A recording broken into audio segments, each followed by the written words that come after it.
Hey folks, thanks for stopping in. Today we're going to do a video on this Girsan. This is the MC1911S in 45 ACP with a 5-inch barrel. I haven't done a video for you guys in a while, but my good friend Dan just got this handgun a few days ago, and he asked me if I would like to make a video on it. So I'm taking full advantage of that generous opportunity to take a look at his really brand new handgun here. He's shot it a little bit, put a few mags through it, but that's about all. It's more or less new. So you see we've got the manual here, MC1911. I believe this is the S model, just the full size with the rail on it, 5-inch barrel. Imported by European American Armory under the Girsan branding, made in Turkey. Comes with an 8-round magazine that, although it doesn't say it, I guarantee you is made by Metgar. That's very, very Metgar-like font, very Metgar-like finish, manufacturing technique. So good magazine. Nice to see that a lot of these handguns out of Turkey these days are coming with good quality Metgar magazines. It's very, very important to have good mags. So before we get too far into this, let's make sure we're clear. Of course I did before the video, but we'll do it again just to be sure. Let's take a cursory look at this. We've got some forward serrations on the slide in addition to the ones on the rear. They're very aggressive. I mean, really very, very aggressive.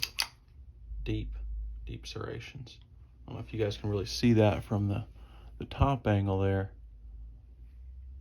but those are some of the deeper serrations I've seen on a 1911, or really any handgun. It's rather nice. Got a fairly standard slide stop.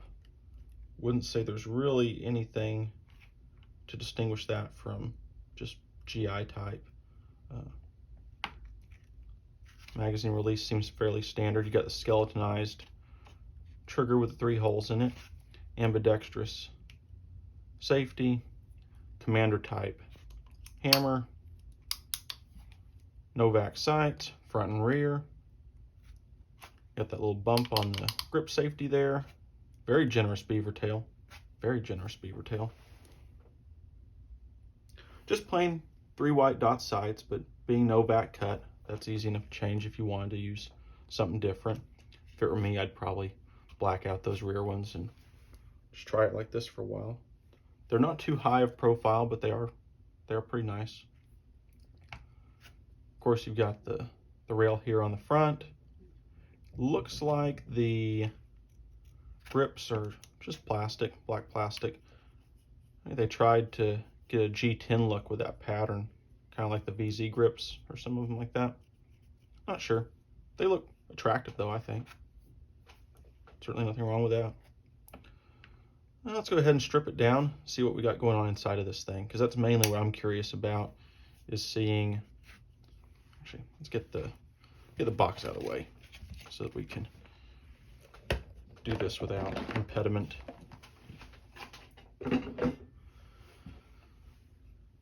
Let's see what we got going on inside, because that's what I want to see mainly. Oh, that's cool.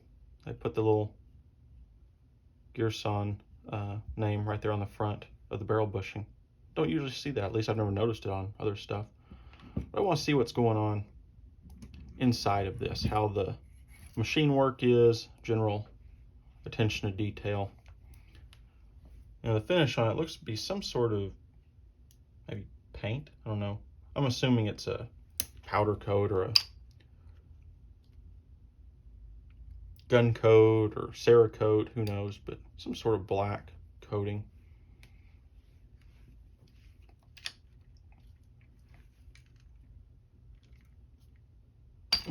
Little hang up. There we go. And I tested the trigger on this a little while ago. I actually left the gauge not in front of me, but it comes in right at 5.5 pounds, almost exactly.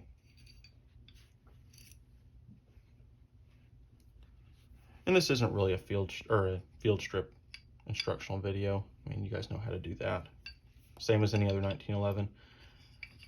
And as we're getting into it here,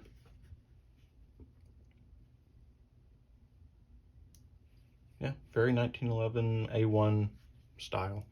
No firing pin block, anything like that. Very reminiscent of a GI type 1911. Kind of a light oil. Guessing that came from the factory on there. As I said, he put a couple mags through it, but this hasn't been shot very much, so we're not seeing any real amount of fouling. Well, internally, see if we can get the light here a little better. I'm gonna stand in front of you. It looks pretty good, a little dry inside, so they didn't really get their little preservative shipping coating all over everything.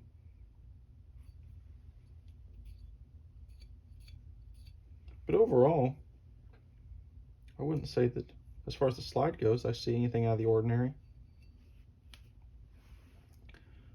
Pretty typical. Barrel.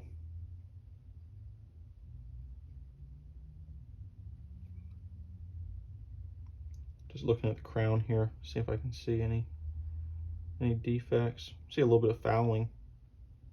Just some residue from the bullets passing through. But overall, nothing to say. And this is all very normal looking. Yeah, nothing really to say about any of that. Looks good, just kind of unremarkable. All right, let's get down to business here on the frame, because that's really where I want to get into first. And go ahead and take these grips off just so we can see underneath them. Don't usually do that, but we will for this this inspection just to see better. And I think it'll help me get the ambi safety off. We're using a Grace USA N3 screwdriver. And it is a very nice fit on these screws.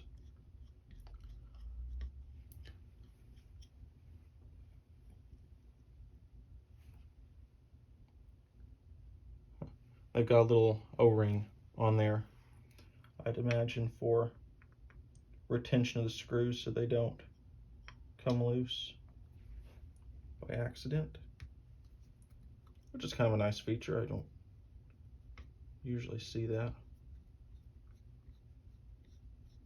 Good idea. Okay, so we got our first odd thing here. There's a sliver of metal. Is that metal? Yeah, that's a very small sliver of steel that came from somewhere inside of here. I'm not sure exactly where. Set off to the side. So we've got one piece of manufacturing debris. This little O-ring did not survive. See what we can do about that later. Grip is tight on here. There we go. Yeah, just black plastic. Medallion is held in place with this little crimped off, not really crimped, bent out piece of metal. Okay. Same on the other side there. As you'd expect, I guess.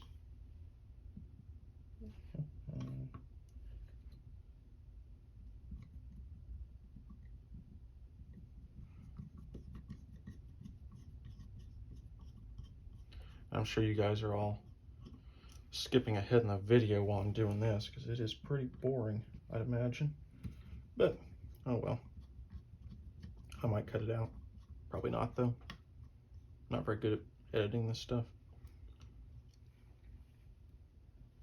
I should have been learning to edit video instead of fishing so much recently, but fishing is more fun than video editing. least in my opinion. All right, get this safety off of here. What we'll do is just start. I don't see that this is retained on the hammer pin at all. So I think what I'm probably gonna try to do is just wiggle off this opposite side. It's coming loose. I'm just clicking it on and off doing this. It came free. So these just kind of key together inside. If you've dealt with these before, that's just kind of what they do. I'm gonna go ahead and get this side until he walks out. Good snug fit in there. Go ahead and lower the hammer now. And so sometimes these will come out on their own. This one is not wanting to. So I'm gonna have to take off the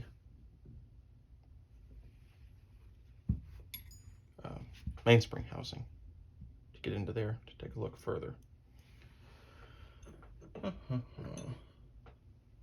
See if I can find a good punch that I want to use for this, because I don't want to mar up his brand new gun at all.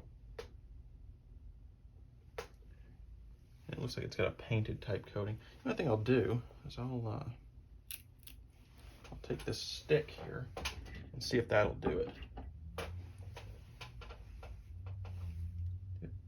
It may not.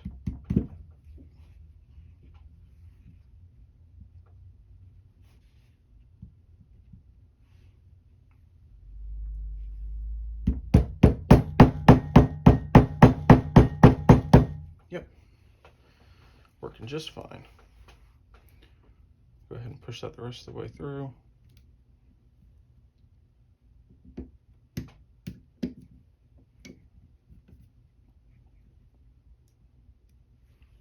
Out it comes. And drop the beaver tail off. Mainspring housing comes out.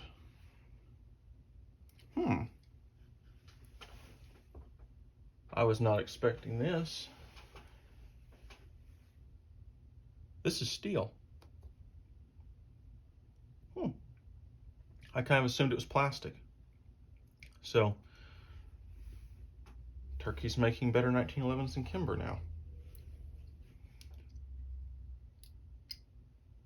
Man, that is a pretty significant bend on that grip safety spring. Pretty significant. Got some crud on here. Just some firing residue, it looks like, from him shooting it. Plenty of preservative oil on these parts. But look at that spring, and why is it all, see how it's all kinked in? Man, I don't really like that at all. Is there some reason why it's that way?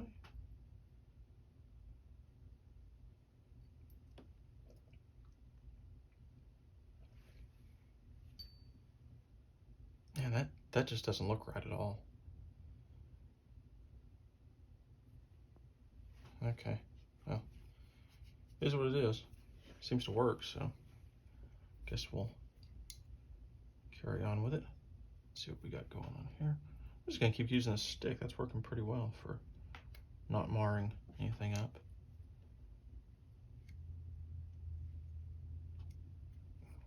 Yeah. Snugly fit pins. I'll give them that. Not too tight, but good and snug.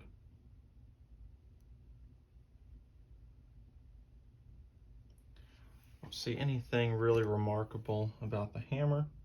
Just a commander style hammer.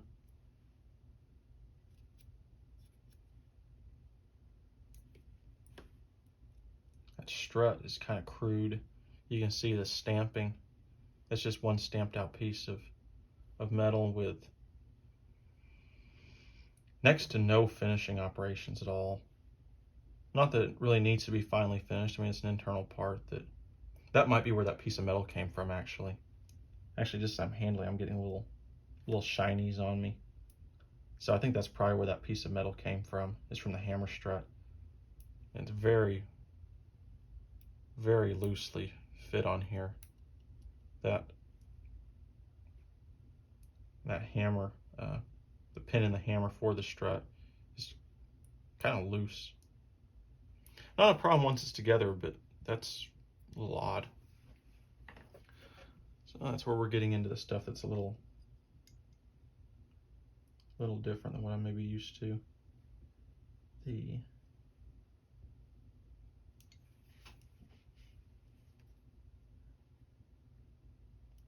There's burrs here for machining where they came down in for some of the fire control components.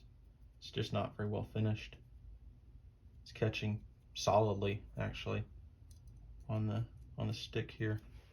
It's right down in here. There's some oil on it, so it's hard to see, but I mean, that should just go over this edge into this little lower area, but that is a solid raised bump that's worked up there. So not a functional problem, but just something. This is kind of tight. Let's see.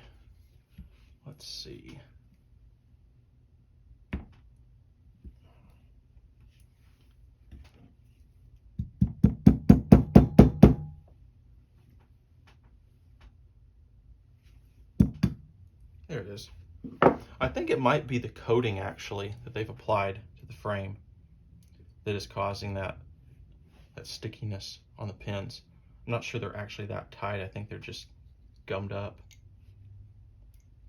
And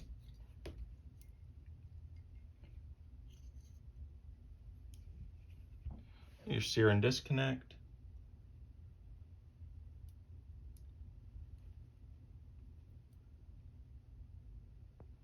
Kind of nicely polished.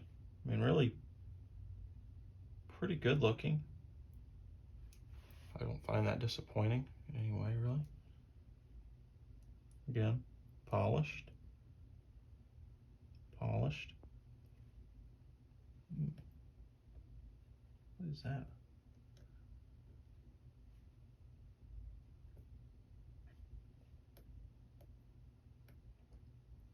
Is that rust? I think that might be rust. Well, I don't know. And I'm sorry I'm kind of lollygagging on this, guys, but we're kind of learning about this thing together, just seeing what's going on in here. That's rusty on here. So they didn't get their preservative on here. Like we saw some of the dry spots inside of the slide. They didn't get preservative on here either, it looks like. And it has developed a little bit of rust. I can polish that a little bit when we go back together with it, so that's not gonna be a problem. I'll probably do that off camera, but just something to note. Go ahead and, if I can get my fingers on it, I'll pull this spring out. Try to get the safety detent and its spring out.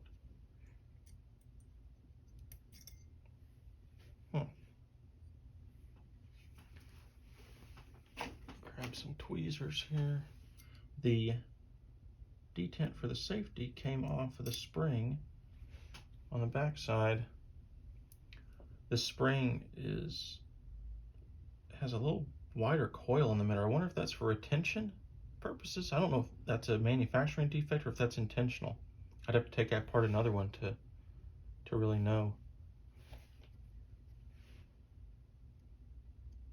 But the safety detent doesn't really retain very well on that spring. It does kind of, but not very strongly.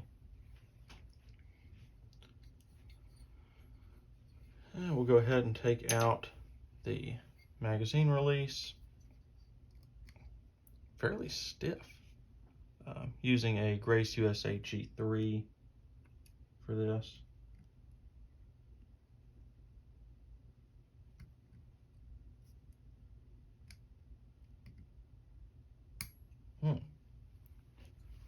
That is not wanting to cooperate.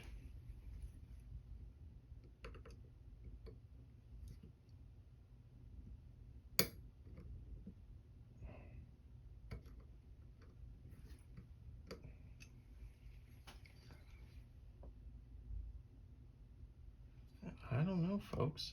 We might not be getting this off of here.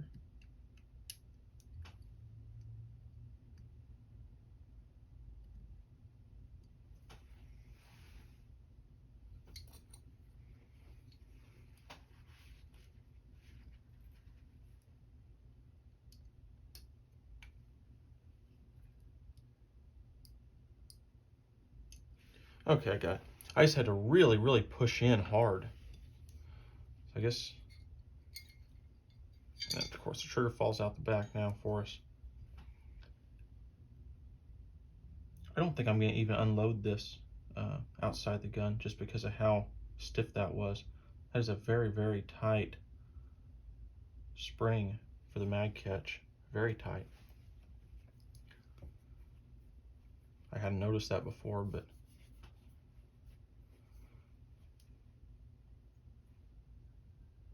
and only the front of the trigger is coated. You can see they painted it with kind of a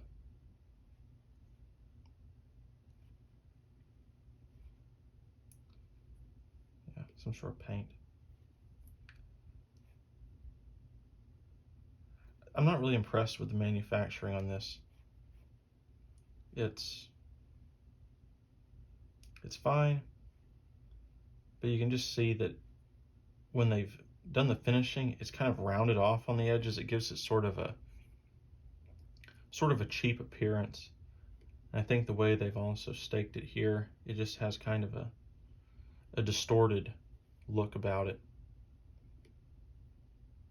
Not a functional issue. I mean, it's just the trigger, and it doesn't have any burrs that would cut you or anything, but just a little lesser quality than the rest of the gun, I would say. Most of it overall looks pretty good, but that's kind of the cheesy part of the whole deal, if you want my opinion. Overall, though, most of the frame looks pretty good. Dry as a bone inside the dust cover here. I mean, dry as a bone. Like it's never had oil on it at all. Like you'd think they would dunk this in some sort of preservative, some sort of assembly lube. I don't know, something. But I mean, it is dry as can be in there. Wow. We'll get to that though later on. I'm not sure I'm going to put this back together on camera for you, because the main thing is to just look and see what's going on inside of it. Take a peek. I don't want to bore you guys, because this isn't really anything different than any other 1911 video you can find elsewhere. And go ahead and see if I can get this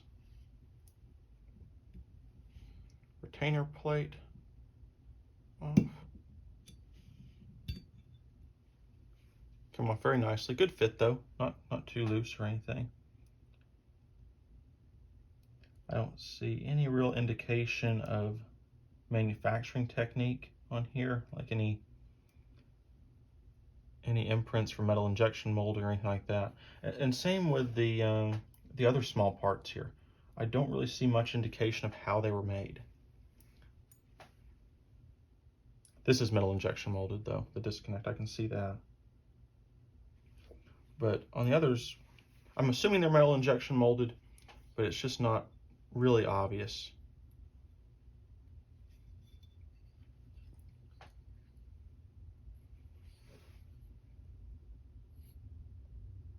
Firing pin looks good. Firing pin spring looks good.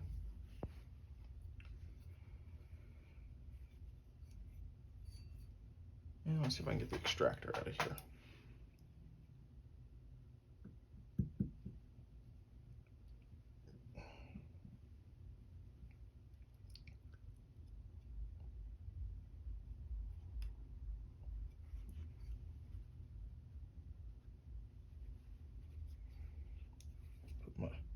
thumb here to guard the back of the slide.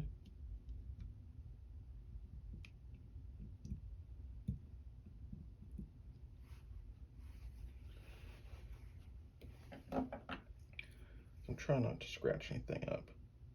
Someone lets me do a video on their gun. I try not to scratch my own stuff up, but I really try not to scratch up anyone else's. Kind of rude to do it. Always get kind of nervous, actually. Yeah, and this was dry too. Very, very dry. I mean, just no oil. The extractor has been fitted. There's some of the finish removed. So someone has actually, it appears, had hands-on, and this would have been at the factory. Someone's actually had hands-on with this, kind of tuning it up. So it's rather encouraging. Put in some effort. Overall, that extractor seems fine. I don't see anything wrong with that. Pretty nice, actually. So there you have it, folks. Another piece of that O-ring that dissolved, disintegrated. I'm guessing what happened on that is it probably got caught on one of the frame bushings there. And that's probably what tore it up. Just one of those things I'd assume would happen on that kind of system. Probably why most manufacturers don't use the little O-rings. And you see this one's torn up too. So, clever idea. Doesn't seem to work very well though. If they'd put a little oil on them, maybe it would have glided over those spots a little bit better there and not gotten torn up, but they didn't. I think that's my biggest complaint overall with this handgun, is that you can see that it's just full of areas that are totally bone dry. No oil whatsoever. But that's a little disappointing. But other than that, I think the quality is fairly nice. I'm not disappointed. The barrel looks very good, really nicely polished. Feed ramp there, really wallowed out, nice and smooth. Probably one of the better ones. Feed ramp in the pistol, not as nicely polished as it could be, but it is polished. It could probably use a little more and being centered up a little bit. It's kind of off to one side, but it's not bad. Not bad at all, considering that this is a more economy-minded handgun. This isn't Wilson Combat. This isn't Ed Brown. This isn't Les Baer. This is a Turkish import.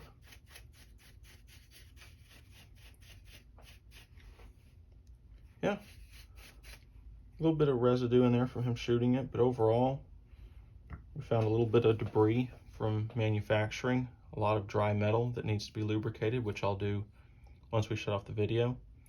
I'm not sure if this is a forged frame. I'm inclined to think that it's probably cast, but